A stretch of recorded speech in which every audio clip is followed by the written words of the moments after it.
Nós lutamos por novas terras, novas oportunidades.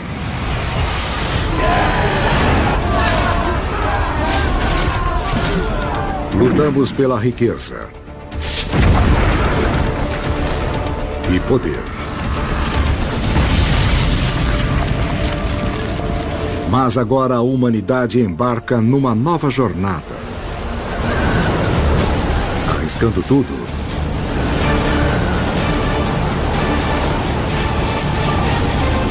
por um novo mundo. Em meio ao caos de um planeta implacável, a maioria das espécies irá se extinguir.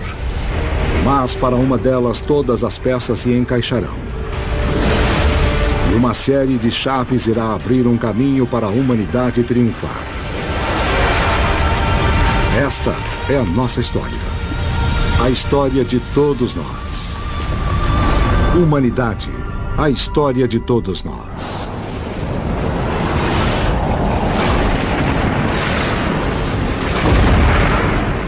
Guiados por Thor, o deus do trovão, os vikings partem para cruzar o mundo. Suas chalupas são velozes, robustas, projetadas para navegar nas águas mais traiçoeiras na Terra. A chalupa é como um veículo para qualquer tipo de água. Permite que os vikings penetrem e se aprofundem em qualquer lugar no planeta. Da Escandinávia, guerreiros avançam por toda a Europa, invadindo, colonizando, fundando novas cidades, conectando o mundo nórdico. Agora eles se dirigem para o oeste, atravessando o Oceano Atlântico. A humanidade numa nova jornada. Eles irão conectar um planeta dividido. Os primeiros europeus conhecidos a desembarcarem nas Américas. Thorvald Eriksson. Explorador lendário. Um herói cuja bravura é lembrada em lendas vikings. Eles trouxeram o barco até onde pudessem ancorá-lo, e Thorvald andou com a sua tripulação até a praia. Este é um belo lugar, ele disse. Vou gostar de torná-lo meu lar.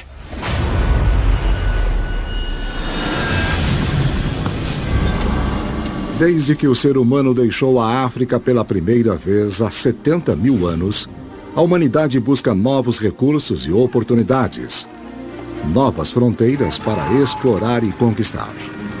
Sempre há recursos e espaços abertos além da próxima montanha, além do próximo oceano. Nunca estamos satisfeitos, nem a nossa curiosidade está satisfeita. Queremos saber o que há do outro lado.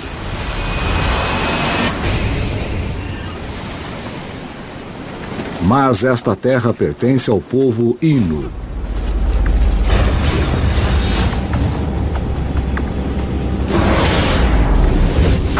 Descendentes dos primeiros pioneiros que vieram para a América 19 mil anos antes.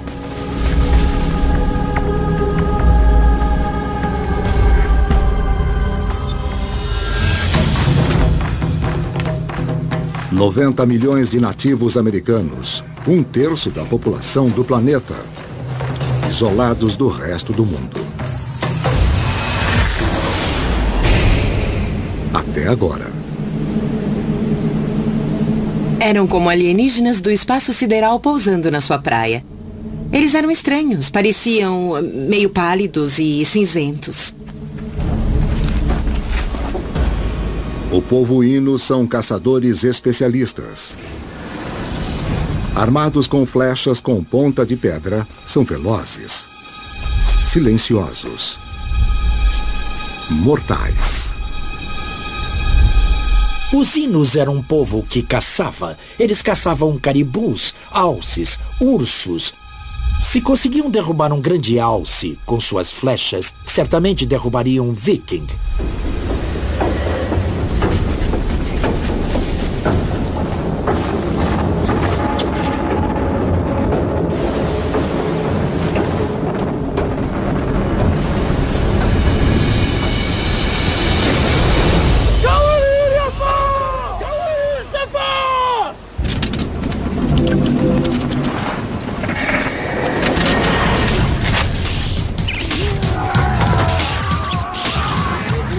arma preferida do viking, o machado largo de ferro. Projetado para abrir um crânio com um único golpe. Os vikings permanecem no imaginário popular, quase como um sinônimo de povo de selvagens e de guerreiros.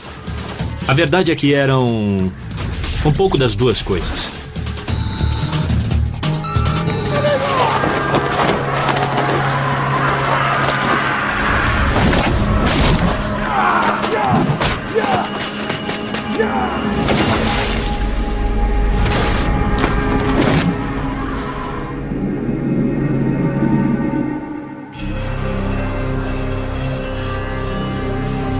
Registro histórico viking. Eles mataram 8 Inus. Exaustos, montaram um acampamento.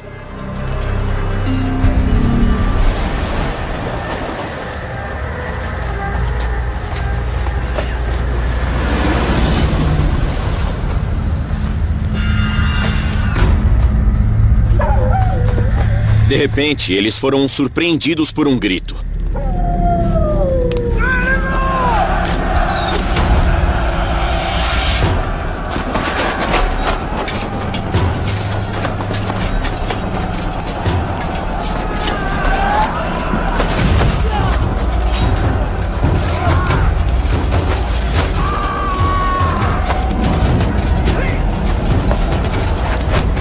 Thorvald Eriksson, o primeiro europeu a morrer em solo americano.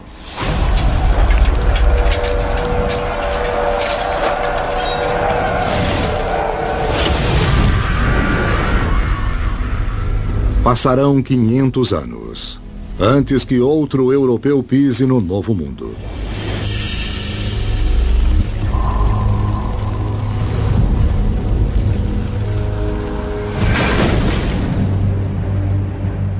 Nas Américas não há nenhuma ferramenta de ferro ou cavalos. Nenhum veículo com rodas. Mesmo assim, o povo americano ergueu grandes monumentos milhares de anos antes do povo egípcio. Eles mapearam as estrelas com a mesma precisão que qualquer astrônomo na Europa. Em um lago no alto de uma montanha no México, eles construíram uma das maiores cidades do planeta. Tenochtitlan, capital do Império Azteca. Maior do que Londres, Paris ou Roma. Bem no centro, um templo de pedra de 30 metros de altura, onde o céu, a terra e o inferno se encontram. O centro de uma civilização dedicada ao sangue humano.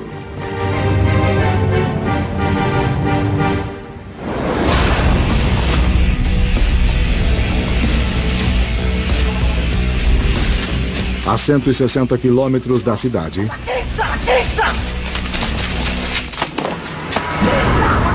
guerreiros astecas estão caçando. Sua presa não é animal, mas humana.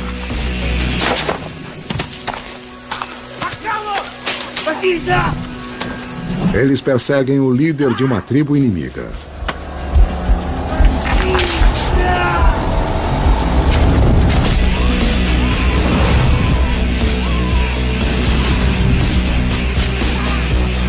Mas o objetivo não é matar. Eles precisam levá-lo vivo.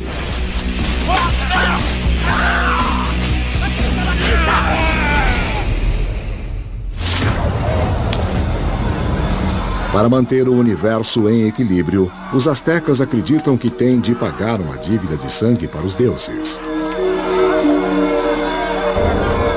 Hoje, uma oferenda especial.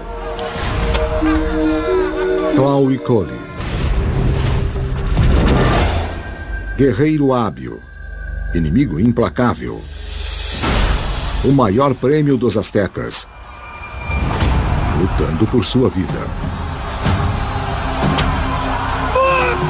Os astecas são um povo extremamente organizado, extremamente preparado para a guerra. Eles realizavam um tipo de luta que é conhecida como a Guerra Florida. A Guerra Florida tinha a ver com fazer prisioneiros e gerar o florescimento do coração. Por isso havia o sacrifício, porque florescer o coração dava vitalidade ao sol, para que o universo pudesse seguir vivendo e com ele o homem. Os homens astecas são treinados para a luta desde a puberdade. Os mais ferozes tornam-se guerreiros jaguar. Suas armas não eram de metal.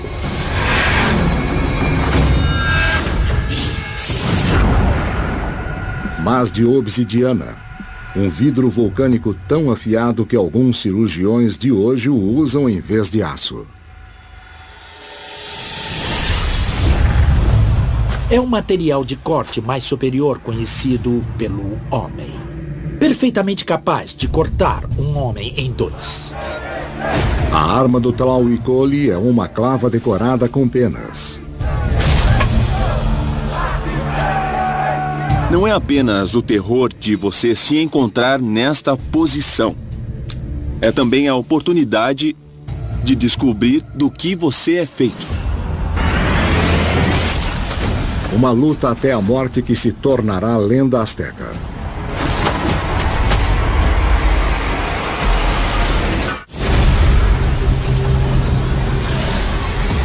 Tenochtitlan, México. Capital do Império Azteca.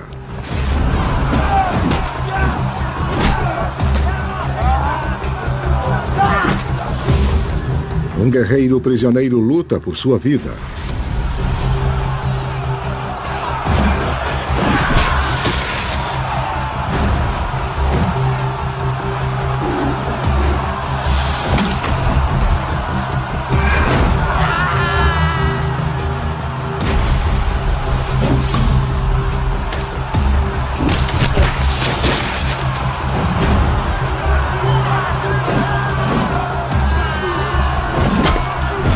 A elite de guerreiros jaguar corta sua carne para esgotá-lo.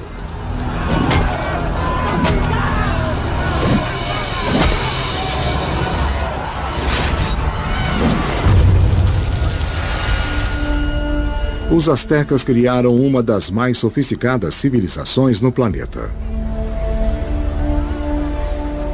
Uma grande cidade com leis contra embriaguez, roubo e adultério. Educação compulsória, 3 séculos e meio antes dos Estados Unidos. Uma cidade de filósofos, poetas, matemáticos. Era uma cultura extremamente complexa. Não era apenas uma cultura de guerreiros. Havia sacerdotes, artesãos, artistas excelentes, construtores, arquitetos.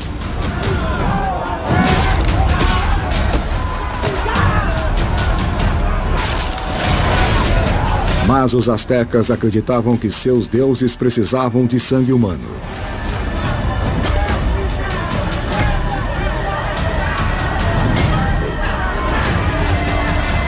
Oito homens caíram e Tlauicoli ainda está de pé.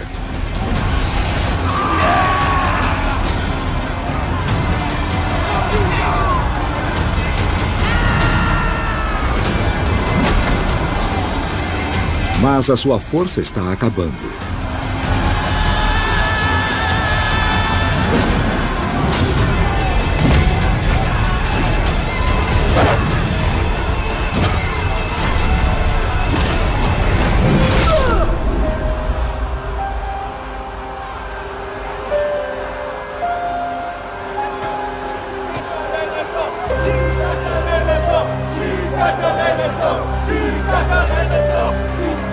O guerreiro que o derruba irá vestir a sua pele esfolada por 20 dias.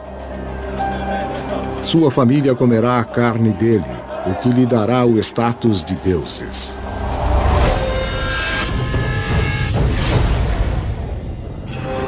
Sacerdotes astecas sacrificam milhares de homens, mulheres e crianças por ano. Até 20.000 em uma de suas cerimônias mais importantes, em um dos maiores atos de sacrifício humano na história. Os astecas eram muito filosóficos sobre a morte. A morte é o que dá sentido à vida. E assim a ideia da morte torna o aqui e agora mais agradável e muito mais belo.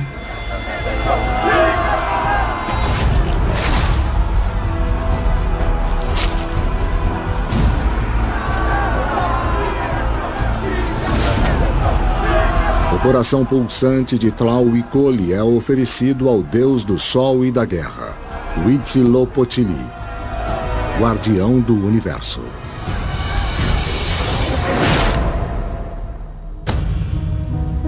Em retorno, os astecas acreditam: o sangue dele garantirá uma colheita farta.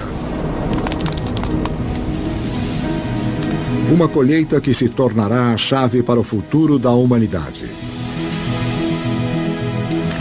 Milho.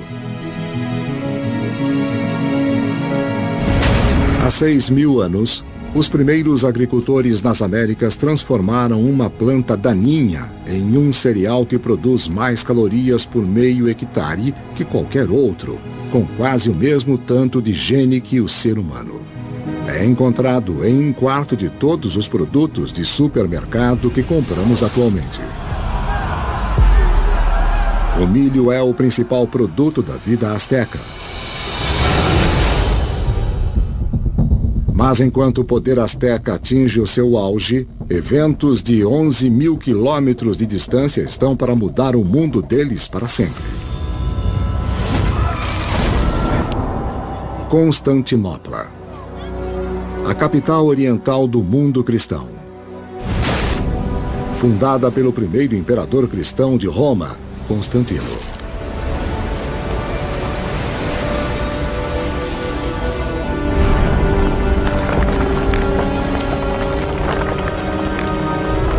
No coração da cidade, um ícone da fé cristã. Hagia Sophia, a maior catedral de sua época.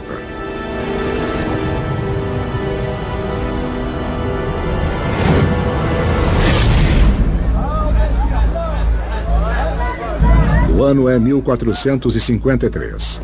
Uma batalha épica eminente irá alterar o equilíbrio do poder entre o Oriente e o Ocidente e mudar a história da humanidade. Constantinopla vai mudar todo o quadro do mundo que temos com a descoberta de novos continentes. Os dois eventos estão completamente ligados. Constantinopla está cercada pelos turcos otomanos, um exército islâmico de 70.000 homens.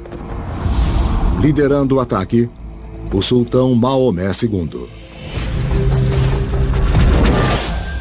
Estudioso, guerreiro, obcecado. Conquistar esta cidade era o seu sonho desde os seus 13 anos. Como as hordas mongóis de Gengis Khan, os turcos já foram nômades da Ásia Central.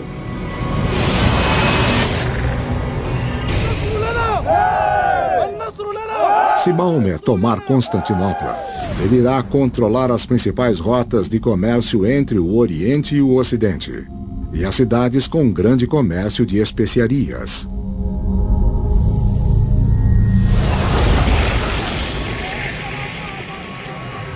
Eles querem tomar Constantinopla. Ela é rica, é o centro de um vasto comércio de especiarias e outras coisas entrando na Europa.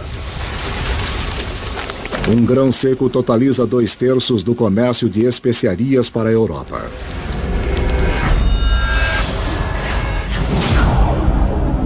Pimenta do reino, uma especiaria que muda a história da humanidade. 1000 toneladas. Saindo do sul da Índia todo ano.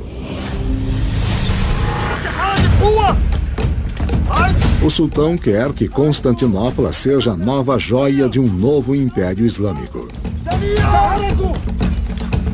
Só deve existir um império, uma fé e uma soberania no mundo.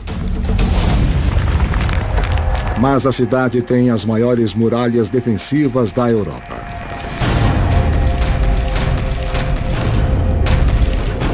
6,5 km de comprimento. Mais de 30 metros de altura. O maior desafio de Maomé era derrubar os muros de Constantinopla. Ninguém nunca havia derrotado os muros de Constantinopla. Agora, um novo uso devastador de armas. Bombardeamento ininterrupto de artilharia. A chave para o futuro da guerra. A artilharia acaba virando o rei da batalha. E isso é provado em Constantinopla.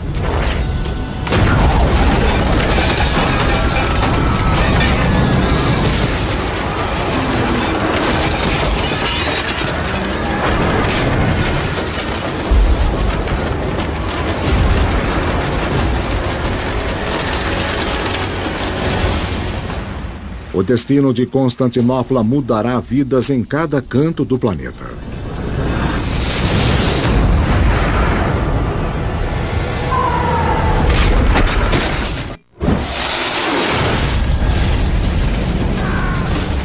O destino da humanidade pode mudar numa simples batalha. Se os muros de Constantinopla caírem com o bombardeamento dos turcos, o mundo nunca mais será o mesmo. 69 canhões. Equipes aplicadas trabalhando em turnos. Resfriando. Limpando. Recarregando. Disparando.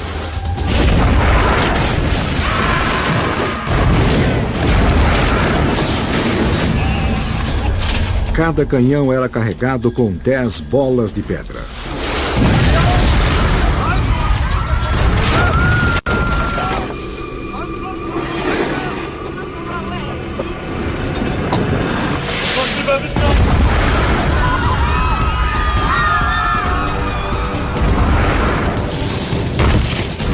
As pessoas em Constantinopla nunca tinham vivenciado nada parecido com um bombardeio de canhão.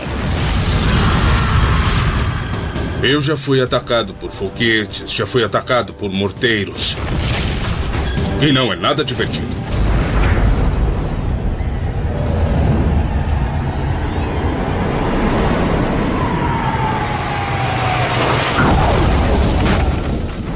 A cidade foi atacada sem parar por 53 dias.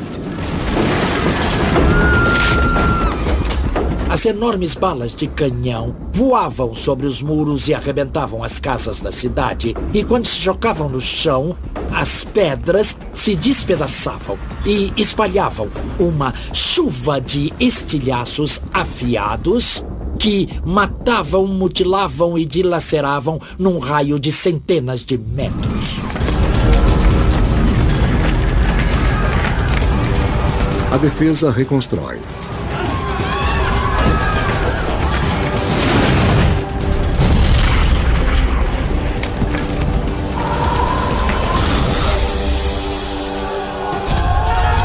Mas Maomé consegue invadir.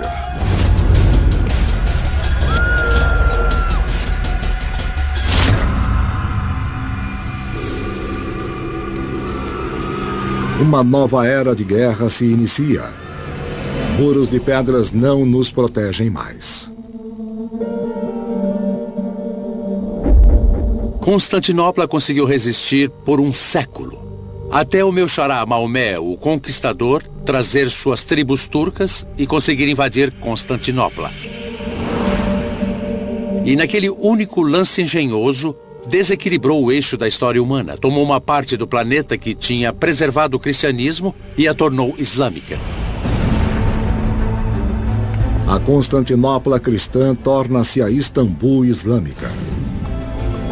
A grande catedral, Hagia Sophia, torna-se a maior mesquita no mundo. As rotas mais importantes do mundo agora estão nas mãos de um novo império, hostil ao Ocidente, forçando os europeus a buscar uma nova rota para as riquezas do Oriente.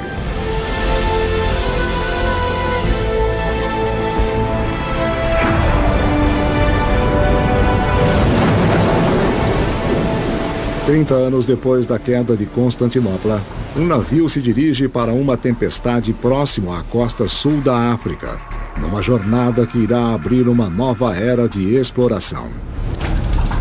No comando está o explorador português Bartolomeu Dias.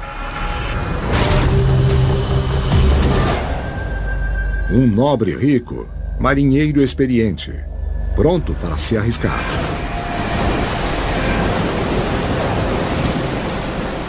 Bartolomeu Dias está entrando em águas desconhecidas.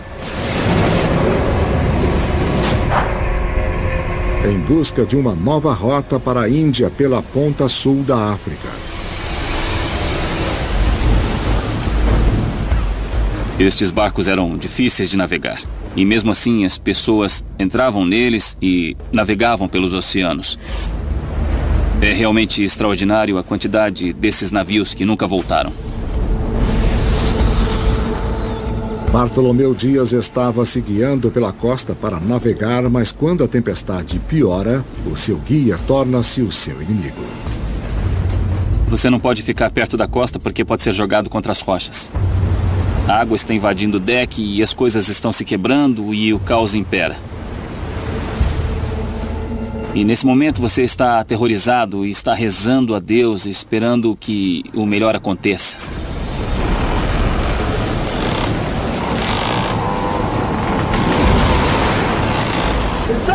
Agora, Bartolomeu Dias deve fazer uma escolha que irá determinar o futuro para todos nós. Navegar em águas desconhecidas ou arriscar morrer nas rochas.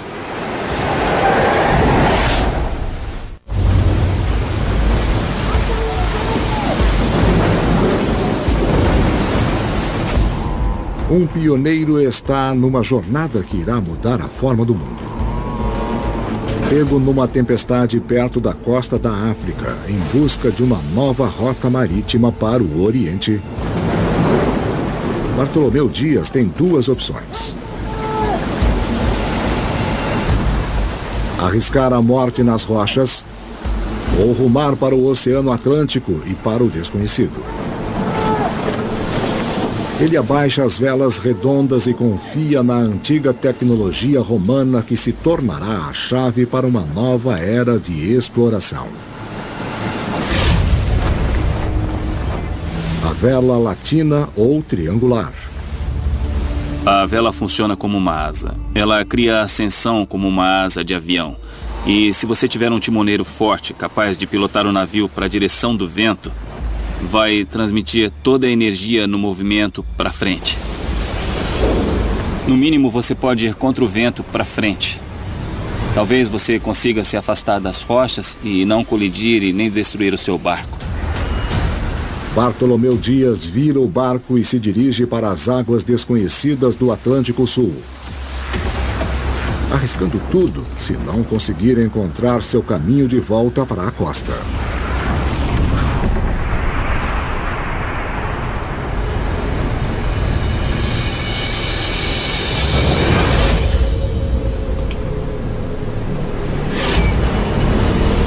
Sem nenhum sinal de terra por 13 dias. E nenhuma ideia do que existe à frente. Seus mapas são inúteis. Ele está perdido no mar.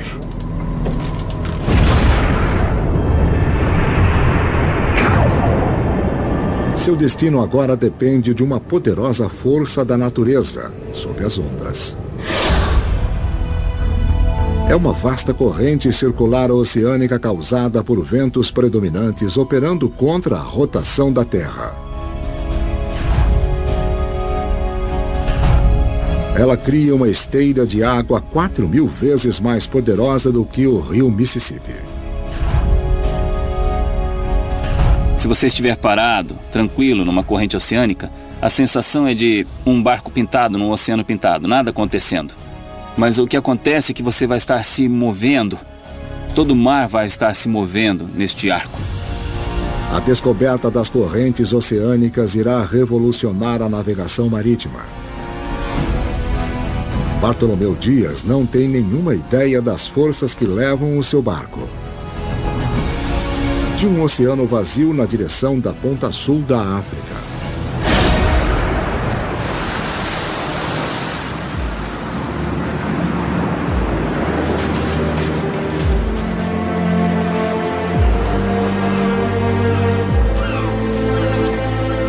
Bartolomeu Dias reivindica a terra em nome de Deus e do país. Ela será conhecida como o Cabo da Boa Esperança.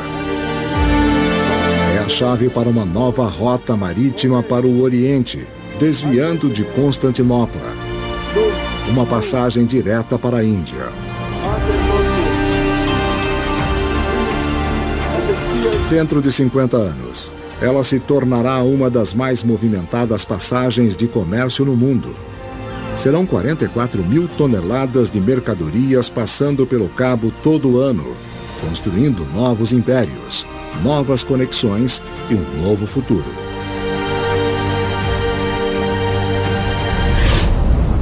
A corrida para se beneficiar das riquezas do Oriente começou. 12 de outubro de 1492. Uma data que marcou a memória da humanidade. Marinheiros espanhóis descobrem terra liderados por um italiano, Cristóvão Colombo. Independente, incansável com seu próprio sonho para encontrar um atalho para o Oriente.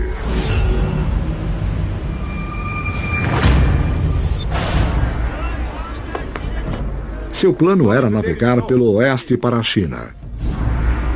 Ele calcula que a jornada da Espanha levará apenas 21 dias. Ele subestima a distância por mais de 11 mil quilômetros.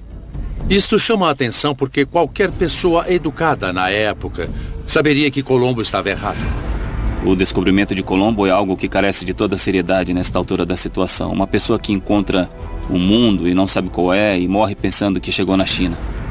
Sem desanimar, convencido de que está certo, Colombo viaja por toda a Europa implorando apoio para sua jornada. Os monarcas espanhóis Fernando e Isabel dão algum dinheiro, mas mal dá para custear a expedição. É como se uma pessoa rica, assim, apostasse $100 no pôquer, sem muita expectativa, mas pode gastar esse dinheiro.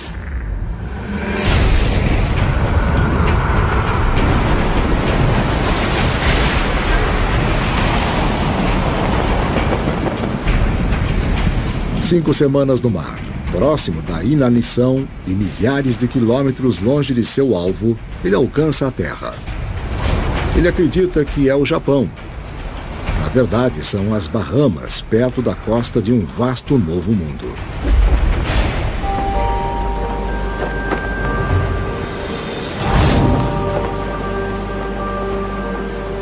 As Américas.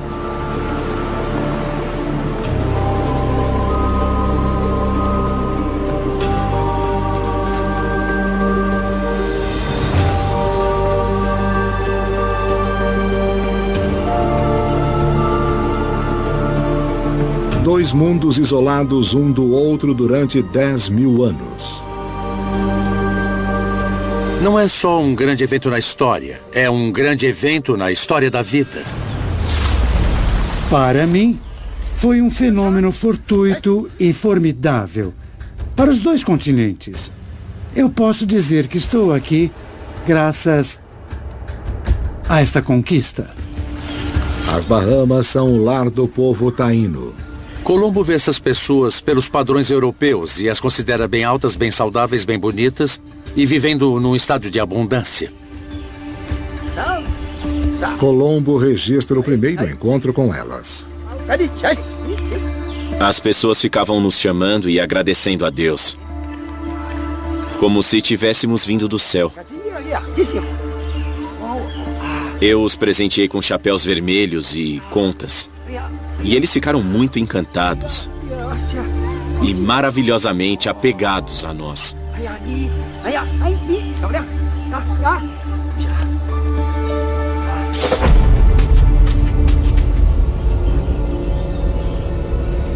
Vivendo num ecossistema diferente por milhares de anos, o povo das Américas não tem nenhuma imunidade à ameaça mortal: doenças.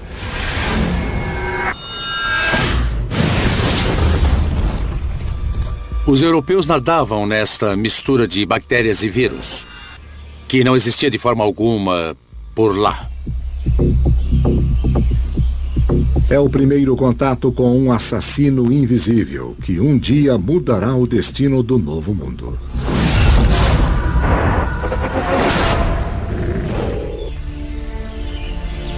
Mas Colombo está em busca de tesouros. Eu fiquei atento e tentei descobrir se havia algum ouro. Então vi que alguns deles tinham um pequeno pedaço pendurado em seus narizes. Imaginei que, se investigasse, encontraria um rei que possuísse grandes quantidades de ouro.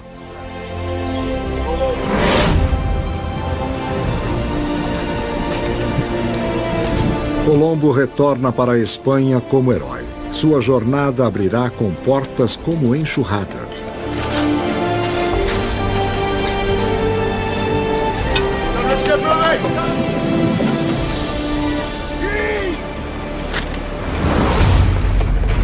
Toda a Europa quer um pedaço das Américas.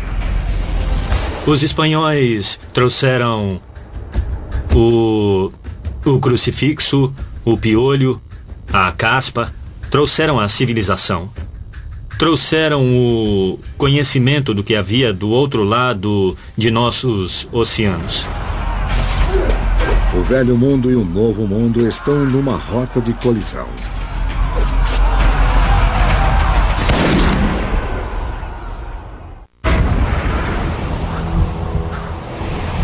Tenochtitlan, México. Coração do Império Azteca. 28 anos após o descobrimento de Colombo, a cobiça pelo ouro está para mudar o destino do Novo Mundo. Com a ambição de um homem, Hernán Cortés. Errante, encantador e implacável. Liderando um bando de 500 aventureiros europeus.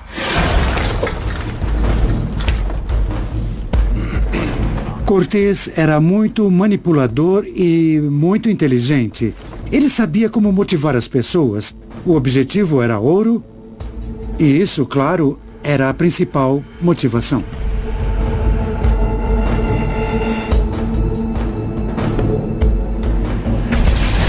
O imperador azteca Montezuma. O homem mais rico, mais poderoso nas Américas. Governante de 25 milhões de pessoas. Ele recebe Cortés e seus homens em seu palácio. Um erro que irá mudar o destino de um continente. Eles eram em menor número.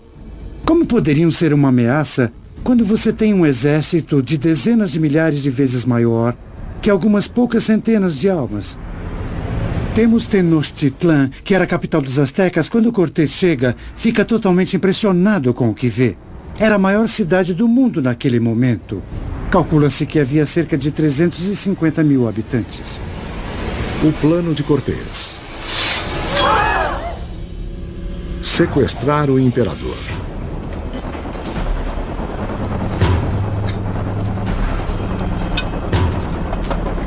Ele calculou que, se conseguisse mostrar que poderia tomar posse nesse nível, sabe, aprisionando o chefe do império, então talvez o resto dos dominós caísse.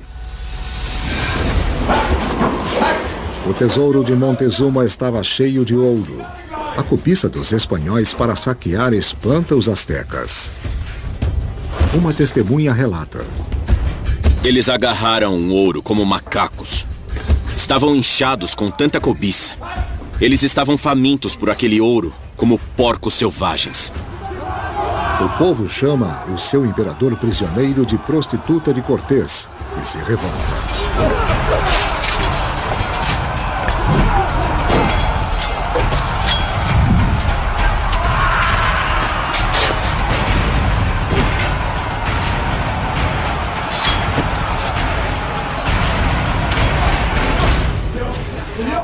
Preso dentro do palácio, Cortés é avisado por seus homens. O perigo é iminente. Vamos todos morrer se Montezuma não ordenar que as hostilidades parem.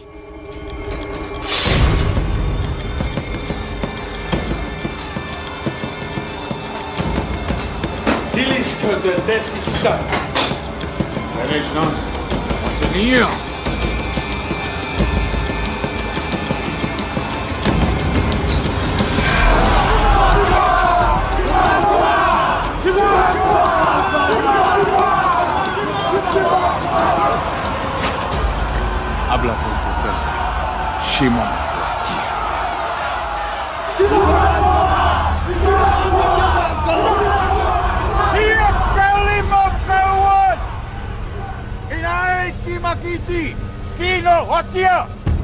Os estranhos são meus convidados. Larguem suas armas.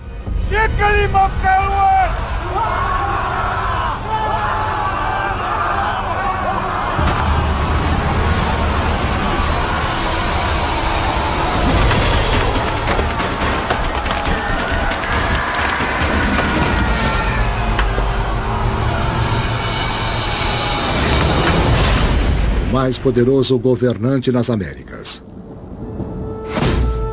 é assassinado por seu próprio povo. Houve uma oposição extremamente violenta. Um dos primeiros massacres do mundo indígena acontece entre os astecas e os espanhóis de Cortés. Inclusive a primeira batalha, o primeiro contato dos indígenas com o cavalo aconteceu contra as hostes de Cortés.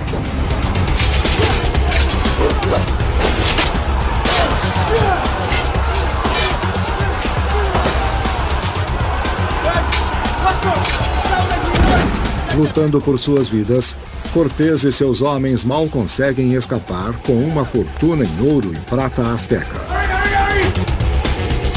deixando para trás uma bomba de tempo letal.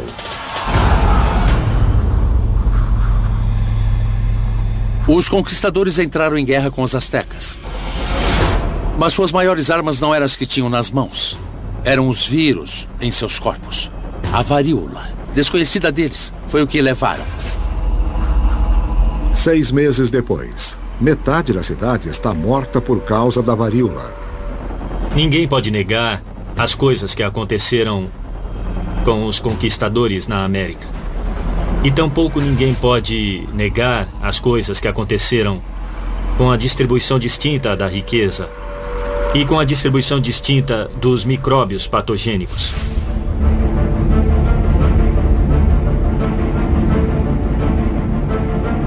Onze meses depois de ter escapado, Cortés retorna.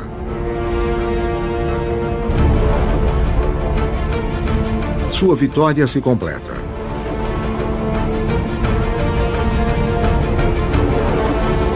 Ele havia sequestrado o poderoso Império Azteca.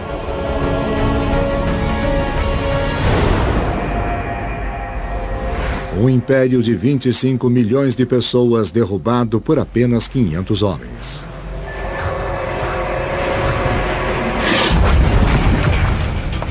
A busca por luxo e poder envia pioneiros do outro lado de oceanos, à procura de oportunidades.